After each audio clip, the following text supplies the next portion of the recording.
Hello, everyone. Welcome to our Lunch and Learn today. I'm really excited to be introducing our two facilitators. They are from Autism Nova Scotia. So we have Emily Wood. Emily Wood is an employment coaching coordinator. Emily is the at Autism Nova Scotia, where she leads a dedicated team of coaches in providing one-on-one employment support to autistic individuals. With a strong passion for fostering inclusion and collaboration in the workplace, Emily is committed to empowering individuals by offering essential resources tailored to their unique needs. Her work emphasizes the importance of creating supportive environments that enable autistic individuals to thrive in their careers. And we also have Debbie Carver, is the Educational and Training Manager with Autism Nova Scotia, where she's passionate about providing training and education on autism to promote inclusive communities. Debbie has been working in the social services field for over 30 years. She was employed as a child and youth care worker, manager, and executive director within child caring programs, where she worked with children and youth. She has a BA in psychology and her adult education certificate. She was employed as an instructor at both NSCC and Maritime Business College. In addition, she's an NVCI and a first aid instructor and has facilitated many additional training throughout her career. So please welcome Debbie as well as Emily, and thank you so much for taking this opportunity to presenting at our Lunch and Learn. Thank you so much for having us. We're really excited to be able to present today. So we kind of, want this to be very informal. So please, if you have questions, feel free to ask them as we go along, and Emily and I will stop and we'll just continue on from there with the presentation. Or if you'd like to hold them and ask them at the end, that's fine too. We're good either way. So we kind of want to do an introduction to autism in this session. So kind of an overview about what autism is in general. And then we're also going to talk about how autism is an invisible disability, what that means. We're going to be talking about disclosure in the employment. So why would somebody disclose? Why would somebody choose perhaps not to disclose that they're autistic? We're going to talk about how to support autistic individuals so that we provide that inclusive, supportive workplace. And then we're also going to talk about accommodations and what that can look like in terms of employment as well. And then we will kind of at the end discuss some of Autism Nova Scotia's services and programs that we do have through Autism Nova Scotia. So as we mentioned, myself and Emily are the presenters for today. I'd like to start with a land acknowledgement. So we acknowledge that we were in Mi'kma'ki, the ancestral and unceded territory of the Mi'kmaq people. We also acknowledge the historic presence of the African Nova Scotian people who have contributed to the diversity and richness of this land. So Autism Nova Scotia was founded in 2002 by Jack and Joan Craig. So they were searching for services for their adult son who was autistic. And so Autism Nova Scotia was kind of formed out of that. We are a not-for-profit organization. Our vision is a world where autism is understood, but more so than understood, it's accepted, and that everyone is living their lives fully. We offer many services and many programs here at Autism Nova Scotia, and we are going to talk about some of those coming up, like I said, later. What I do find is that I want to mention we have 10 locations across the province. So here's a map of some of the locations that we have. We're always expanding our programs, trying to ensure that we are in all of the rural areas as well of the province. So some programs that may be offered in Halifax and HRM may not be offered perhaps at another area, but they may offer other programs. So like I say, we're always trying to expand the main programs that we do so that we are out there. We do service around 30,000 autistic individuals in the province and their families. And we are a not-for-profit charity organization. Some of the things sometimes we get a lot of questions about is, what do we do as Autism Nova Scotia? We are an advocacy program. So there are some things that we cannot provide, or we can't at this time provide at least. So funding is one of those. We often get questions about where do I go if I'm looking for individual funding for my child or for whoever it is that I'm a caregiver for, or for myself. as an autistic individual, perhaps. We can't provide direct funding. However, we can, lead people to where they can get some funding. So we can certainly provide resources and things like that that people could then go to and search for that information. We don't do any case management aspect of things, although we can be advocates. So, for example, our family support division, we can go with individuals to things like school meetings. And certainly Emily's going to talk about some of the employment programs that we run. So we certainly do that from an advocacy perspective, but not from a case management perspective. We also don't do autism assessments. So oftentimes we'll get folks reaching out to us asking us that they feel that they're autistic and they need an assessment or would like to have an assessment done. Again, that's not something that we do directly through Autism Nova Scotia, but we certainly can let folks know where they can obtain those assessments. We kind of want to talk about a couple of definitions just to get us started with here today. So neurodiversity and neurotypical are a couple of the terms that you may hear being utilized, especially when we're talking about the autism community. So neurodiversity is a way of understanding and knowing autism as strengths and abilities rather than looking at autism from a deficit perspective or deficit lens. So it's important to understand that autism is one of a neurovariation. So if you were to look at the umbrella under which autism falls with all the other neurodevelopmental conditions, we don't like to use the word disorders. So if you were to look at that, autism is a separate condition. Now, there are a lot of co-occurring conditions that can also go along with being autistic, and I'll point some of those out in a little bit. Neurotypical, so it's interesting because right now there's a lot going on in terms of, as I'm sure you're aware, language is forever changing. And so neurotypical and neurodiverse are the two terms that are typically being used right now. But I know even that terminology is kind of looking at going kind of away from that, moving away from those terms, because one still implies almost is better than. So neurotypical, oftentimes when it's referenced, almost seems like it's better than neurodiverse. We know that's not the case. So neurodiverse is different, not better than, or not worse than. So when we think about disability, the term disability is not an individual deficit, but it exists in the interaction that happens between the person and their environment. So disability is a mismatch between the person and the environment in which they live. So the lived experience of disability is very unique to that individual. And that's certainly how we, look at disability and look at autism from Autism Nova Scotia perspective, that it understands disability as a strength and as not something that needs to be looked at by any means as a deficit. We did want to say that autism is a hidden disability. So oftentimes somebody will say to us, hey, I could tell that person was autistic by the way they look. There isn't a look to being autistic. So it is hidden in that sense. So oftentimes people need to reach out for accommodations, or if they want to reach out for accommodations, if they're disclosing that at their place of employment or disclosing it otherwise in a personal way. I'm not going to get too much into this, but just to give you an idea of kind of where we position ourselves at Autism Nova Scotia, there is the medical model of disability and the social model of disability.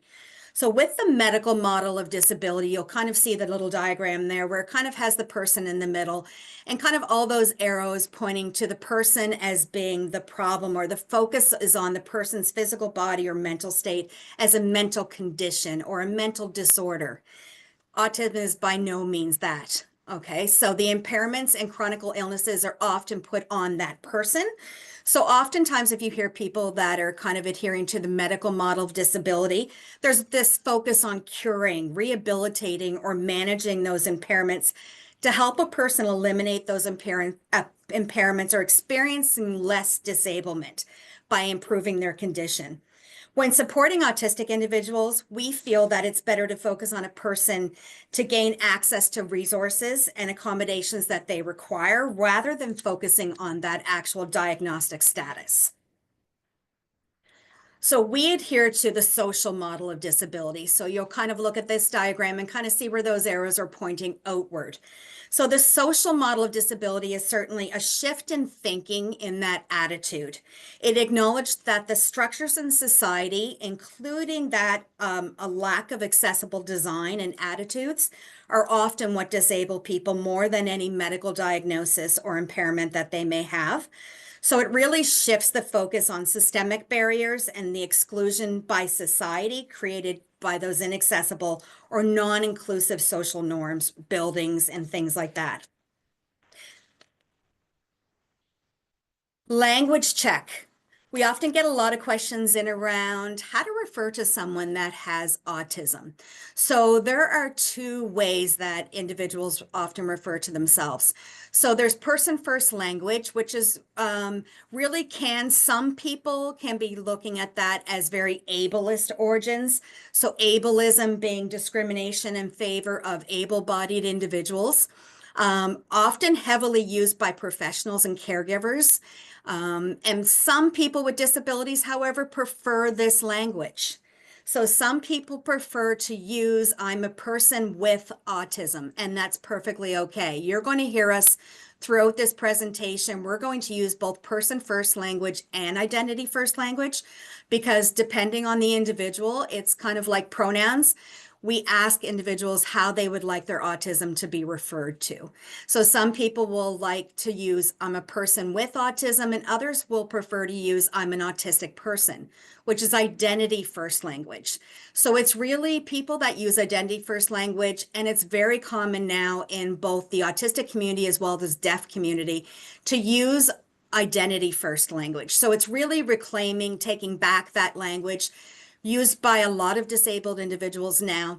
Some professionals and caregivers can see this as offensive language. So you may have somebody that's a medical professional that might say, oh, we cannot say that they're an autistic person. We can't put the identity first. However, that is a movement with the autism community to do just that. But again, what we do is we encourage people to ask how somebody wants to be referred. So what is autism in general terms? So autism means that a person's brain processes information, including information about what they're taking in their environment, in a different way. So the autistic person's brain has physically developed differently than a neurotypical brain. So this is a lifelong neurological condition that somebody is born with. So all of those myths that you may hear in terms of vaccines cause autism, bad parenting cause autism, all of these things that people may feel autism is a result of. First of all, we don't look for a cure. We don't advocate for looking for a cure because we don't believe there's anything wrong with being autistic. It is just a different way that someone's brain processes different information. And we know and acknowledge all of the strengths versus the deficits that go along with us. Typically, if you have autism, you typically have challenges or could have challenges in three main areas. That would be social interactions, social communication. So we can have some individuals that communicate verbally, but also we may have individuals that communicate in a nonverbal way as well. Which can be selective. So there is such a thing as selective mutism, which means that some individuals may not speak very much or use verbal communication to communicate back and forth with someone in some situations and circumstances, but they may in others. And a lot of that comes down to somebody feeling that sense of anxiety in certain situations. So speaking in a way sometimes that may show up not joining in or finding it difficult to join in conversations, initiate conversations. So you may see an autistic individual have difficulty with that. So for example, I work with someone who is autistic and they initiate every conversation with me on a daily basis, kind of starting it in the same way. They'll kind of initiate that conversation with talking to me about their niece or their nephew, but then they ease into the conversation and can do that back and forth conversation with me as well. Sometimes individuals may speak in a way that's not expected in terms of the context of the conversation. So some People may indicate that they feel they speak more formally or informally, maybe using a monotone tone of voice. That they may have difficulties expressing or using, responding to tone of voice, nonverbal social cues, facial expressions, so may have difficulty. Now, when I'm using the word may, that is a key point here. So we're going to be coming up to a slide soon that talks about how if you've met one individual with autism, you've truly met one individual with autism. So the characteristics that somebody may present with are all different. So not everybody with autism may have difficulty with social communications or social interactions or body cues, any of that. So it's very individual for each individual person. But it is important to understand that differences in communication can sometimes lead to misunderstandings or miscommunications. So it's important for individuals to become familiar with the different communication styles that an individual has, as we all have different ways of communicating. And certainly with an autistic individual, how they may communicate differently and understanding that and really accepting that, and being able to communicate back and forth effectively with that individual.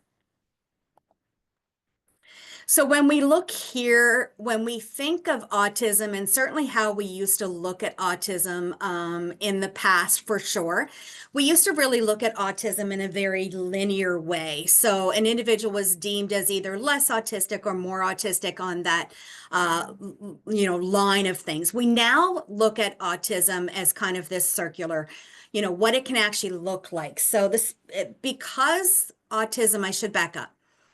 Autism spectrum disorder is the actual diagnosis that an individual is given when they go through the diagnostic process. So referring to it as autism spectrum disorder is not often used in the community. So somebody will say I'm autistic. They don't often say I have autism spectrum disorder. That is the medical and psychological term that you are given as part of your diagnosis. Now you may still say that as part of how you introduce yourself and if you're autistic. But it's often used now as part of the medical diagnosis. But basically what it looks like, the spectrum, means that you may require minimal to no support in some areas of your life, but require substantial and more supports in other areas of your life. So for example, you may need less supports when it comes to language or your motor skills, but perhaps something like executive functioning, which are those skills that we use to multitask. For example, you may need more support in that particular area, or you may have sensory sensitivities. So you may need more supports when it comes to sensory sensitivities than you do when it comes to language. So it's very along that spectrum, and it is very individual. That person's ability changes day by day as well, depending on a variety of factors. Things like sleep. How much sleep did they get the night before? So we know that one of the co-occurring conditions that go along with being autistic could be things in around sleep and sleep disorders. I think I see a hand go up. Yeah, Yeah, hi, Debbie. Julie. Debbie, Hi. great. Hi, how are you? Fine, thank you. Yourself? Thank you. This is fabulous. This is a great lunch and learn. Thank you so much. I'm curious Oh, about you're welcome. perception. Can you talk about perception for a second and what that might also look like, particularly in the workplace?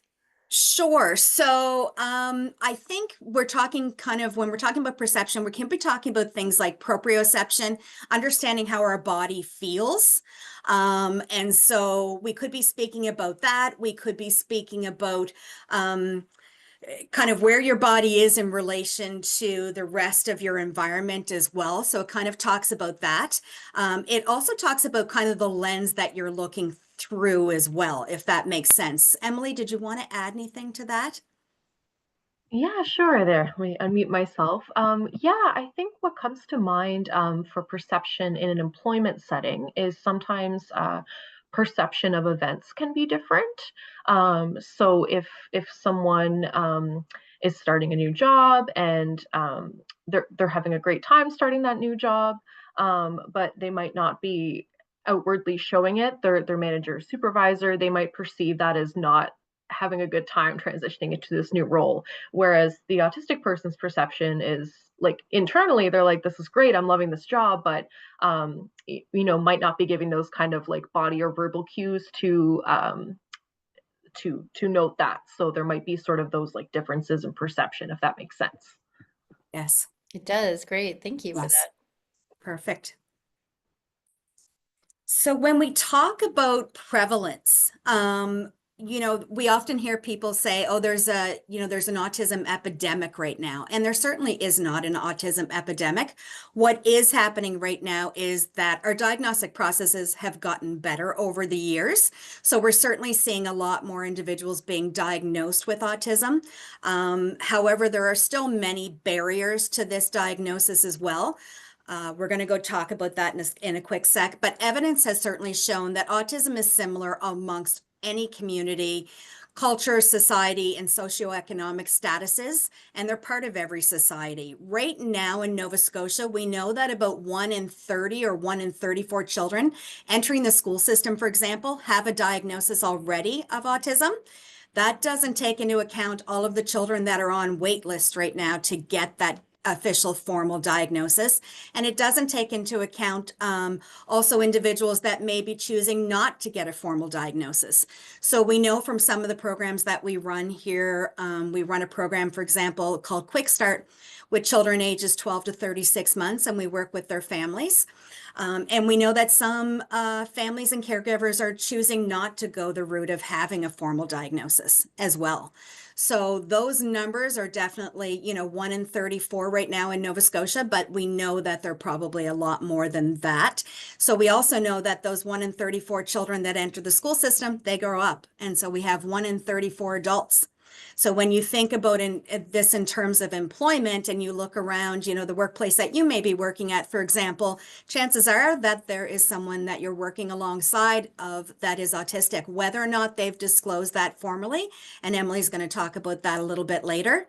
But those are pretty high numbers that are coming through, but it's not an epidemic. It does have to do with our diagnostic process and how that's evolved over the years. So in order to receive a formal diagnosis, again, some people choose to get that formal diagnosis. A lot of the programs that we have at Autism Nova Scotia, you do not have to have a formal diagnosis of autism to participate in our programs. There are a few because of grants and things like that that you do need to have that formal diagnosis for, but most of our programs you can self-identify as having autism and still participate in our programs. So I'm not going to go, I didn't want to put a slide up here. It's very daunting when you look at and start talking about the DSM-5 and the, formal diagnosis of autism. But what I can tell you is some of the areas that are looked at when they're looking at a diagnosis of autism are social communication and social interaction. So how does that individual communicate back and forth? So as early as 6 months, 8 months, we know that some caregivers are identifying that they noticed something in their child. So perhaps it was their child wasn't making direct eye contact with them. Perhaps their child was playing with toys in a very different way. So for example, if you're playing with a little truck and you're moving a truck along, most individuals will kind of take that truck and just move it along. Somebody that's autistic, perhaps they pick up the truck and they just spin the wheels. So you may notice some of those things. They may not be responding to their name. So when the caregiver is calling them by name, they may not be responding to that name. They may choose to play alone versus really interacting with maybe perhaps the other children at daycare. So there certainly are some characteristics that can be seen that young that are being identified. And then there's patterns of behavior. So there may be some repetitive behaviors that somebody may be noticing, things like lining up their toys. One of my friends talks about how her son that's autistic, he used to line up all of his trucks based on color. And if she were to take, a red truck and put it in with the green trucks, that would really have her child become a little bit dysregulated with their behavior because it kind of took away that structured routine that they were wanting to see and that repetitive and restrictive behaviors. It may be showing an interest in one area, which could be absolutely anything. So they only want to play with Paw Patrol toys, for example, and they have a real fixed interest in Paw Patrol. And then there's sensory processing. So then there's those pieces like bright lights.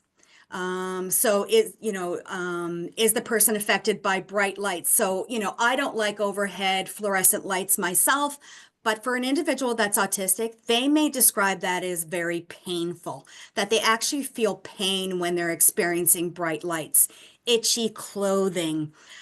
They may prefer different textures of food or not prefer different textures of food. So there may be, you can have an individual that has hypersensitivity. So things like those bright lights, loud noises will really bother them. And you can have individuals that have hyposensitivity where they're really looking for that stimuli. So there's somebody that really needs to be bouncing on a trampoline, constantly moving, spinning in their chair, stimming. So I don't know, has anybody heard the term stimming? So that's typically a lot of people when I do these presentations, when I say stimming, they often refer to just the one and they'll say something like hand flapping.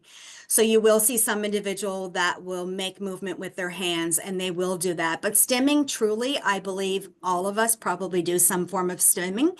And it's really about self-calming. So some individuals may rock back and forth, they may flick their pen, they may twirl their hair. All of those are what are called stims. And so what's important with that is that oftentimes they may just be a little more obvious to someone if an autistic individual is stimming perhaps, right? So it could be something that stands out more. So you may not notice me flicking my pen or moving my foot up and down, but you may notice somebody that is hand flapping more, more outwardly. The important thing with stimming is that we would never stop somebody from stimming unless they were doing harm to themselves or someone else, because it is a way for individuals to calm and regulate their emotions and cope. So those are three of the areas that when you're getting a formal diagnosis of autism, that the individual, the psychologist that is doing that diagnostic process, they would be doing that through observation, so observing the individual directly, and they would also be getting information perhaps from the individual themselves and from the caregiver. So what have you noticed both present and in the past? So some of these things might have shown up as well for you when you were younger. So they may be an individual that's in their 40s or 50s right now that's seeking a diagnosis. And so they may, say, what was happening when you were a child, or that person may say, my parents or caregivers that indicated this was something that I struggled with as a child, but I no longer struggle with because I have coping skills that I've now put in place, so it's not showing up in my daily life. In order to get assessments right now, there is certainly the public way to go, which is through the IWK or Nova Scotia Mental Health and Addictions Department. This is an option for children and youth up to the age of 18.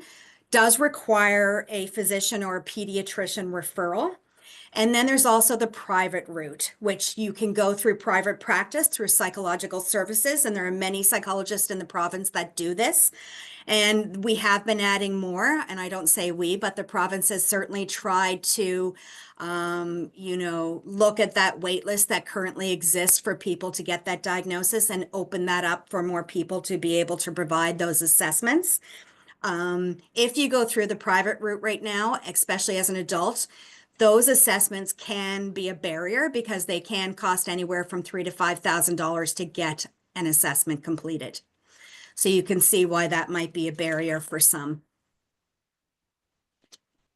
This is one of the most important slides that I always hope that somebody takes away with them is Stephen Shore, indicating that if you have met that one person with autism, you've truly met one person with autism. So not to be making those assumptions that everybody with autism has those same characteristics, needs those same level of supports in the different areas. So autistic brains are what we would consider wired differently if you were looking at it in terms of that. So there are some characteristics that somebody may experience. And again, I use the word may. So there may be coordination and movement challenges. They may find it difficult to concentrate. feeling worried or anxious. So we know that when we talk about some of the co-occurring conditions that somebody with autism may also have, so it would be a separate diagnosis that would occur. So you may get a diagnosis of autism, but you may also get a diagnosis of ADHD. You may also get a diagnosis of epilepsy. You may also get a mental health diagnosis like an anxiety disorder, for example. So those are all separate diagnoses that could come along with your diagnosis of autism. So anxiety is certainly one of the more common co-occurrent conditions that we see with a lot of autistic individuals. Epilepsy is another one that's quite prevalent. Finding it hard to sleep. We know that individuals may have sleep disorders. So it's something to consider when you're looking at employment, for example, and I'm sure Emily will talk about this, how accommodations may be made. So if an individual is having difficulty sleeping in the evening, they may want later hours, perhaps, to be able to adjust their schedule for that.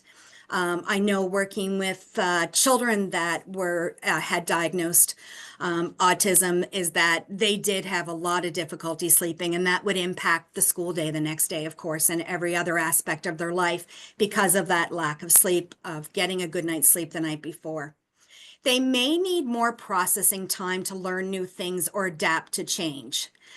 So oftentimes when perhaps we're asking somebody a question, there may be that extra processing time that's required for them to be able to process what it is you've asked them to do and then formulate a response to that. So sometimes that can look like they're ignoring you, or they haven't listened to what you've asked. It's not that at all. It just may mean that they need more time to process that information. They may have difficulty figuring out how their body's feeling. So I'm sitting here thinking, oh, it's, after 12, I'm feeling like I'm getting a little hungry.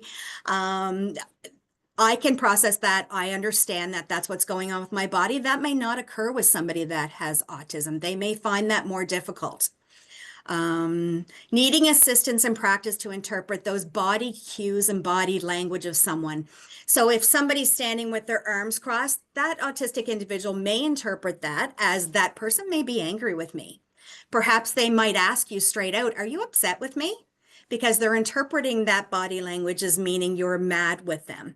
Trying to end a conversation with someone, how sometimes we might, if you're in the hall with someone, you have to get back to what you're doing at work, and you glance at your watch or look up at a clock. An autistic individual may not understand that cue.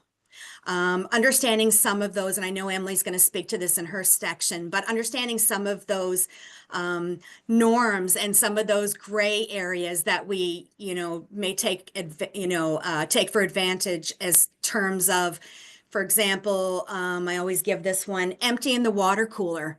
So, unless somebody is informed, hey, when you run out of water, it's good to go into the room, grab the next water, and put that on the tank. That may be something that somebody may directly need to be told, or help yourself to the donuts in the office. Helping yourself, somebody that's autistic may take that very literal and go in and, hey, Debbie said help themselves to the donuts, so maybe I go in and grab 6 donuts to take home with me. So it's all of those things that we really may need to be clear and direct about, because some individuals, and again, some that are autistic, may take things very literal of what we're speaking. Some think in pictures in their mind, and that's how they interpret information as well. And then they may mask their autistic traits. So again, masking is one of those things that it occurs when autistic individuals may change their behavior or hide or camouflage their autistic traits so that they can fit into society's pressures and expectations that others may have of them. So you can imagine going to work on a daily basis and you have certain autistic traits and you're trying to camouflage or hide those the entire day so that you fit in with everybody else in terms of social norms and expectations at work. It would be exhausting not to be your authentic self on a daily basis at work if you needed to do that or felt the need to hide your autistic traits all day. We do know that, again, when I talked about anxiety, we know that an individual masking those autistic traits can lead to mental illness and mental health conditions. So feeling the need to be accepted by others.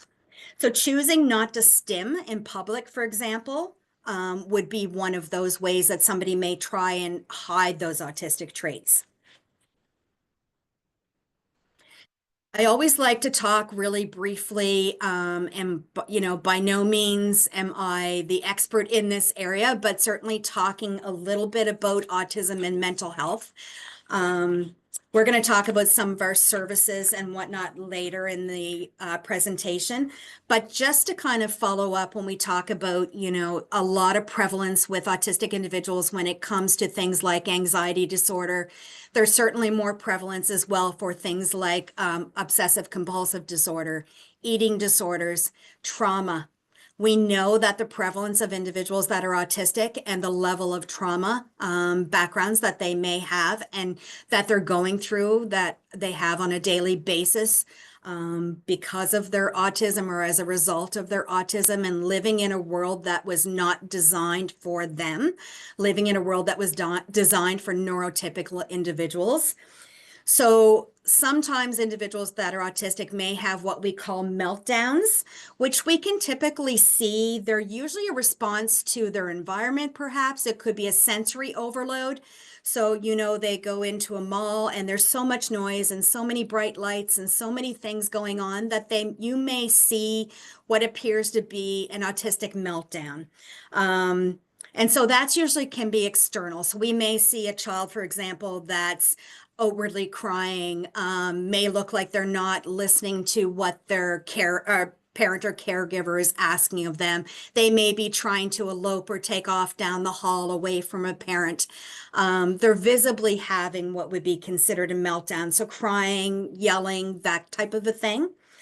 Then there's shutdowns. So this would be where an autistic individual loses their ability perhaps to vocalize and speak or engage with the outside world. So they kind of go within themselves a little bit more and they kind of shut themselves down a little bit.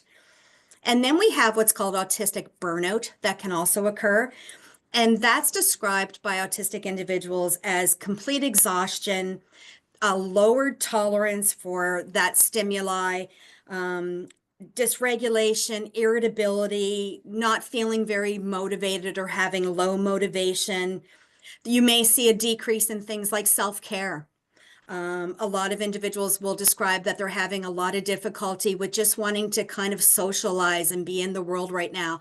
They finding themselves exhausted. There may be an increase in some of the autistic traits that they have, so you may see more of an increase in that level. So many behaviors that individuals may see and deem as what they seem as behaviors that I've heard different terms being used, behaviors that are challenging, behaviors that challenge. We like to call them stress behaviors because they're typically a result of an individual feeling stressed, or because of individuals feeling that anxiety, overstimulation, maybe not being able to express their needs and their wants, or having other individuals understand their needs or their wants, not being able to communicate with someone, right? So that could be the result of all of that. So that may be one of the reasons that you may see an individual experience meltdowns, shutdowns, or burnout. This is always after I talk about this section on kind of giving you a general overview of autism. Where I like to kind of end that section is with really looking at autistic strengths. So we know that historically autism, talks a lot about deficits and areas that perhaps people have challenges in. So there's often negative words that are attached, like disorders, like deficits, like weaknesses. But we really want to challenge that at Autism Nova Scotia. And we really want, and the importance of doing presentations like this is so that we really have people understand that it's about accepting everyone. It's about creating those inclusive environments and really looking at the strengths that autistic individuals can bring to your team and that bring to society. These are just a few that I've highlighted, and I'm not going to go through them all, but you can see where there may be visual skills, attention to detail. I know I love working with the individuals that I get to work with every day at Autism Nova Scotia. I work alongside of a lot of individuals that are autistic, and what I really value are so many of these areas. So when we all put our own, everybody puts their minds together, we have such better output on our teams. right? Because we have those individuals that have so many of these strengths. Attention to detail. So things that I'll miss, somebody beside me may go, "Oh, Debbie, did you notice that? That happened this morning." Even, somebody was looking at a presentation that I was doing and they were like, "Oh, did you think about that?" And I'm like, "I didn't even look at that." So they brought that forward. Creativity. So a different way of thinking, a different lens. Honest, trustworthy, accepting, expertise, so that depth and knowledge. So for example, somebody may have that highly restrictive interest in, it could be absolutely anything, honestly. Maybe it's vacuum cleaners, for example. I can guarantee you they can tell you everything there is to know. We have a gentleman that comes in to work with us, and he has this knowledge about space. And when we went through the eclipse, he came in and sat with me for about 25 minutes just before the eclipse, and he filled me in on things that I had no idea about. He had such an in-depth knowledge and high skill level when it came to that topic, among many others that he's brought forth to me. Memory, observation skills, analytic problem solving, critical thinking, that resilience, strength-based determination, all of these things. And there's so many more that I could point out, but I do like to point this out. So autism is a form of diversity in how someone thinks and experiences the world. It is not wrong. It's not bad. It's just a different way of processing information. And, certainly being autistic in a neurotypical world will likely come with some difficulties, but we really want to encourage everyone to kind of flip that perspective, get curious about uncovering and embracing the strengths of autism versus looking at it from a deficit model. So I'm now going to pass this over to Emily. Did anybody have any questions? I know I can tend to go through these fairly quickly. Being cognizant of our time, we try and fit as much information in these sessions as we can, so it does tend to move fairly quickly. Okay, I'm going to then keep going, and Emily, you can just let me know when you'd like me to change the slide. Perfect. Thanks, Debbie. So next, Debbie gave wonderful overview of autism kind of from really early life stage. And so when we're thinking about, those autistic individuals growing up, those 1 in 34 preschool aged individuals are going to be entering the workforce. So it's important to kind of think about it across the lifespan as well. So if we flip to the first slide. So when we think about disclosure generally, so disclosure in the most basic sense is making that unknown information known. And in the context of autism, this would mean an individual disclosing their autism. And so in the workplace with an autism disclosure, this could be disclosing to a manager, a supervisor, a coworker, maybe all of the above. Disclosing can sometimes provide more context for employers in terms of support needs for that individual. So we always stress that this is a personal choice.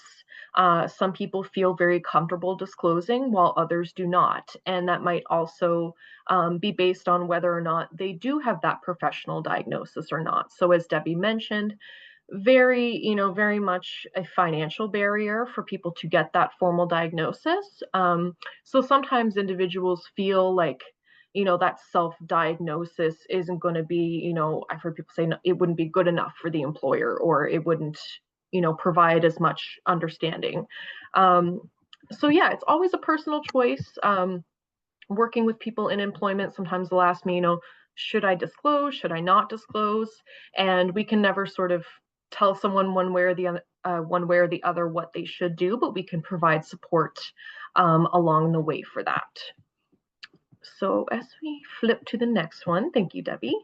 So as mentioned on the previous slide, disclosure can be a beneficial piece so that employers can understand why an employee might need a particular accommodation, for example. Someone might also want to disclose so that they can be farther understood by their employer. So perhaps there's been a breakdown in communication and, their manager is really frustrated with them, why aren't you understanding this? Or, they're having issues with communication. So that might be a prompt for someone to be like, maybe I might disclose, because this might provide kind of more context for the employer, and I can get kind of more support with what I need. And then it can also help to facilitate sort of a safe space where other neurodivergent people feel comfortable to disclose.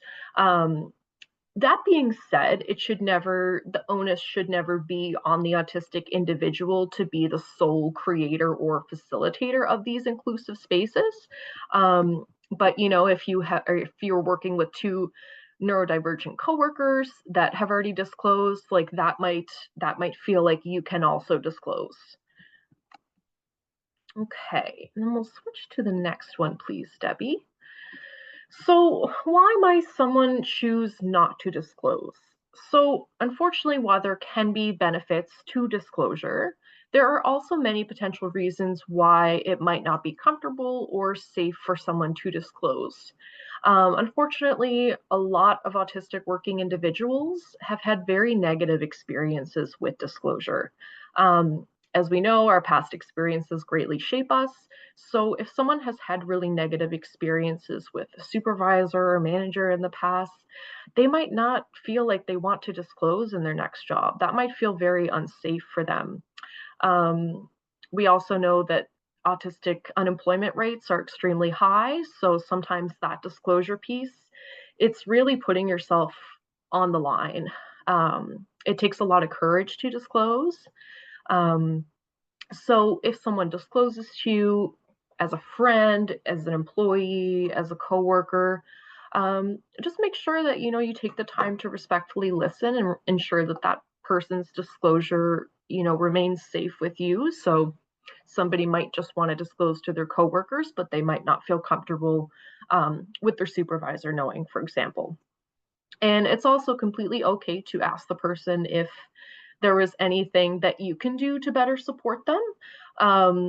As Debbie mentioned previously, like most folks like often really appreciate just like transparency and honesty. So yeah, just going with that will be really great, and will really aid others in being comfortable with that disclosure piece. Okay. So next, we're moving into accessible spaces. And folks, please let me know if I'm going too fast or anything. I'm just kind of whizzing through. I want to make sure we have that discussion time. So just let me know if I'm going a little too quick. So next, when we think about accessibility and accessible spaces.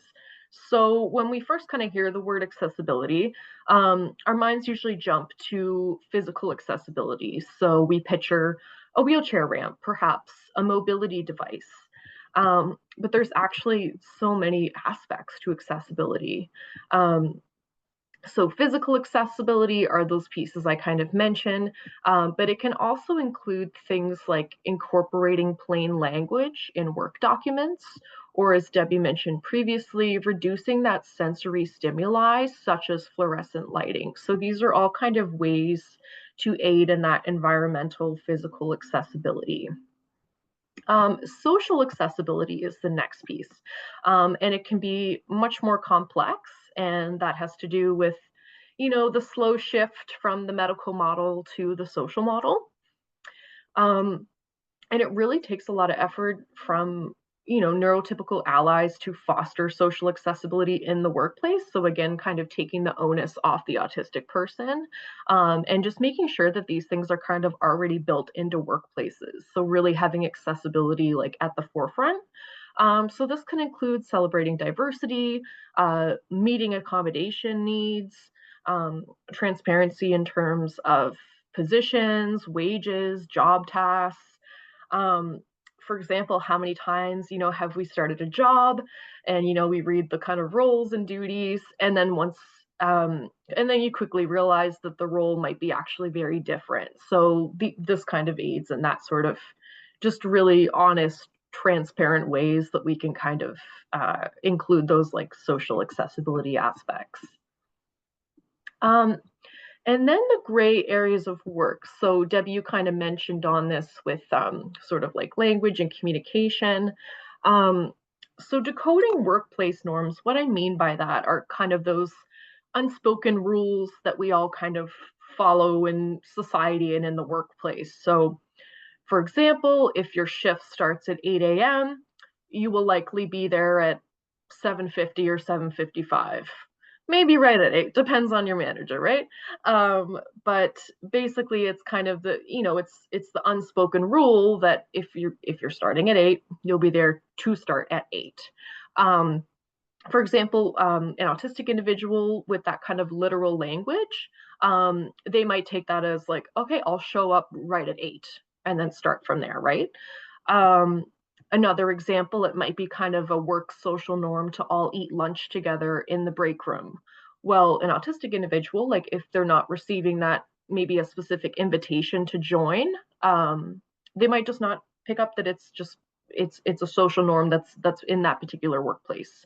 So that's what I mean with kind of those gray areas of work, and those unwritten rules. Another one that comes up a lot is thinking about sort of the chain of command in workplaces. So working with individuals in our coaching program, um, instead of reaching out to their direct supervisor, they're like, well, I know they don't know the question, so I'm just going to reach out to like the main manager, and kind of not follow those kind of steps of hierarchy that are kind of those like workplace norms, right?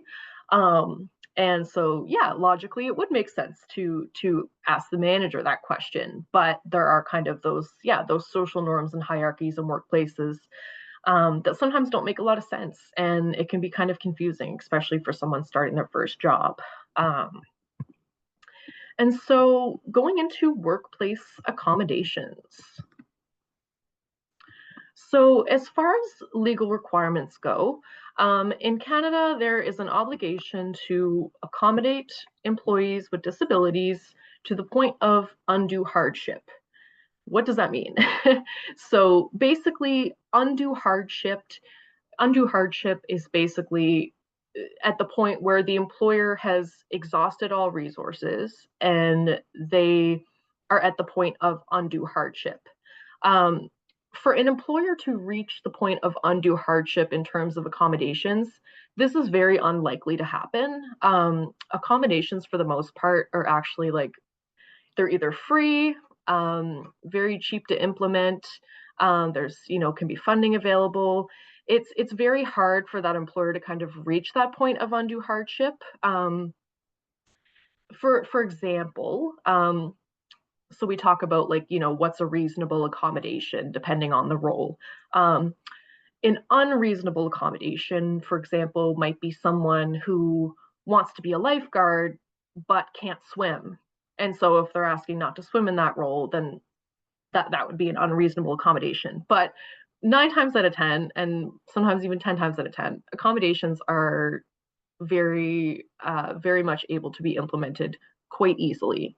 Um, and as far as other legal requirements go, employers must not discriminate against employees based on protected characteristics such as disability, or gender. So examples of accommodations. So visual accommodations. This can be a variety of different things, but most often it's a visual aid created by or created for an employee to use at work. For example, we had an individual who was working at Cineplex and they were learning how to use the popcorn machine. And there was about like 10 or 12 steps to use the popcorn machine. And so, as an accommodation, that person had a visual aid created for them, which had a picture of every step of the process for the popcorn machine, paired with written instructions. And some of these things are also just very obvious as well. And sometimes it can be frustrating wondering why these things are not already implemented in workplaces, because they really can benefit the whole team and not just one particular individual.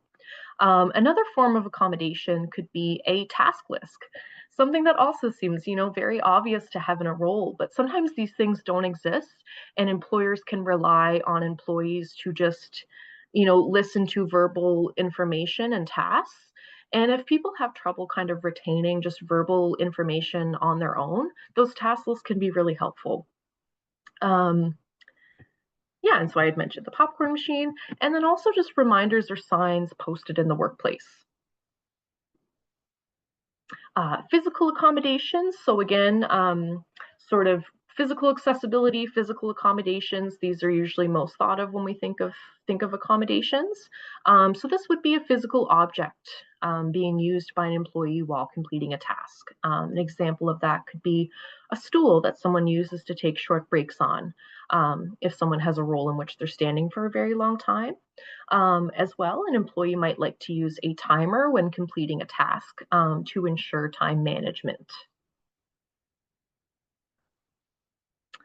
And I just wanted to add this here. We won't go through the whole thing, but these are some kind of first voice resources of things that some autistic individuals find hard. So it goes what I find hard, and then the other section is what I need. So the first one here is vague directions and requests. So what is needed is clear and unambiguous instructions, visual aids like lists and diagrams, and to be able to ask questions for clarification. Something that comes up a lot in the employment realm is a lot of supervisors and managers can sometimes feel like their authority is being threatened when they have someone asking a lot of clarifying questions or feedback. Often the why behind something can be very crucial for an autistic person to know. So kind of, I need you to do this kind of thing. So not really giving a reason can be a source of stress. So just those clear and unambiguous instructions. Another example is having really long meetings. So allowing there to be scheduled breaks, ability to move around the room in STEM. I know at ANS, we usually have a lot of like fidgets out. We have coloring sheets. People are kind of free to come and go. So just those physical accessibility pieces. And then also processing kind of discussions and meetings. Some things that can be helpful is to provide important documents ahead of time and providing a clear agenda and sticking to it. So those are just some of those that I wanted to share. And we can certainly, we will share this PowerPoint as well. So we can send this to you, Roxanne, because I know we're getting short on time. I ran over in my section. No worries, Debbie. So basically overall, there is a shared responsibility between employer and employee. So we all have a role to play. And then if we switch to the next slide, Debbie. So on the employee side, making your needs known, contributing to an accommodations design, and then meeting job expectations once the accommodation has been provided. And of course, these are not things that anyone has to do alone. There are lots of supports and working with people to obtain those accommodations. On the employer side, we always hope that they take accommodation requests in good faith, actively pursue accommodation solutions, seeking expert advice, keeping records of requests and actions taken, and being aware that an accommodation may be needed even though it's not being asked for. So by no means do we expect employers to be mind readers, but if they have an employee that has been wearing sunglasses for a week at work and just seems really dysregulated, those fluorescent lights might be too bright and they might need to be turned down a notch. So kind of just being aware of those elements that can come up, right? And then if we switch over, yeah, I'm not sure if we have any time, but we just have I a little don't think we discussion do. time there. That's okay. Thank you so much. I'm still going to ask if anybody has any questions because I think Yes, this conversation is really important. So if anybody has any questions, please raise your hand or just unmute. Hi, it's Christina, municipality, the District of Guysborough. That was excellent. I'm just wondering if Autism Nova Scotia in their database has already kind of like a list that municipalities, or it might be under Recreation Nova Scotia as well, like for programs and services, little things that they can change. Like, is that something accessible in the database that you have on hand? As like you mentioned, the lighting. Mm-hmm. We have, and we're actually just kind of creating something similar to that now. We're actually, yeah, we're working with a couple of bigger companies to do sensory-friendly shopping, for example. So we have created some documents in around kind of what to look out for, if that's what you're kind of Yeah, I think that's what I looking at. meant. Yeah, Yeah. like pay attention to lighting, pay attention to what, what to have in what area, that kind of thing. So we are creating some of those documents now that I'm sure we can share with you as well. Yeah, Okay. absolutely. We will have some of that. So when we get that completed, I'll make sure we can send that to Roxanne. I know that we're hoping to do perhaps a couple more sessions coming back to this group. So perhaps we can kind of pick up some of that information and what we kind of ran through in part of Emily's section, we can expand on as well in one of our next upcoming sessions. I just really quickly, before we say thank you and goodbye, this is the programs and services. This is just a quick 2-second overview or some of the main things that we do at Autism Nova Scotia. You can find all of our programs and resources on our website, but we do as part of Emily's job, community transition and employment, education, as we're doing right now, family support. We have an independent living program. Pinwheel Wellness is one to mention. That is a mental health program where we have clinicians that work out of the Bedford Place Mall with individuals that are 18 and over. Post-secondary supports. So if you're going, transitioning into any type of post-secondary services, Quick Start, who work with families 12 to 36 months. Tons of recreation and social programming. And we also offer a respite database as well, where we vet individuals through Autism Nova Scotia, and then that individual can then do a contract with families to be able to provide respite and navigation. And Julie, I see your hand there. Yeah, thank you. Just to go back to Christina for a second, Recreation Nova Scotia, there's actually a national uh, guideline book manual that's in draft. And we're looking at a partnership to make it available to municipalities. Should be ready by the summer, and maybe we'll be doing some kind of pilot rollouts with it as well. So a lot of the things that were talked about in here will be in that guideline. And I don't know if Autism Nova Scotia has contributed some input into that. You're nodding, you know what I'm talking about? Yeah. I believe so. Yes, I know we Yeah. were working with Rick. Yeah, I believe Yeah. so. So it sounds amazing. So Christina, that'll be a great resource coming out. And I just want to say, Emily and Debbie, this was a fantastic presentation. Well, thank you so much. Thank Oh you. yeah, and so much of actually like I loved the strengths chart. I thought that was Mhm. beautiful. Like that to me should be something that we can just like, for those of us who are still in offices, Yes. to print out and actually put, to put those things up, right? Like it's Mhm. just nice to have those visual reminders. And even the piece about accommodating what folks need in the workplace, like that list, when you went down that list, I was like, we all need Mhm. that, right? Like Yeah, Mhm. absolutely. we all need clarity, we all need Mm-hmm. tasks broken Mhm. down, we need, Mhm. keep Mm-hmm. meetings short, like all those Mhm. things. They're just they're like good mental hygiene Mhm. practices. So that list too, I thought, like that's when the recording comes out, I'm going to screenshot that and pass that around as well. So thank you so much for this. Really, really, really fabulous. That's great. Thank you so much. Yeah. Yes, thank you. And yeah, all of our kind of programs and resources there will be at the end and accessible for you guys. But yeah, thank you so much for having us today, everybody. Yes, thank you so much. Sorry we ran over a little bit.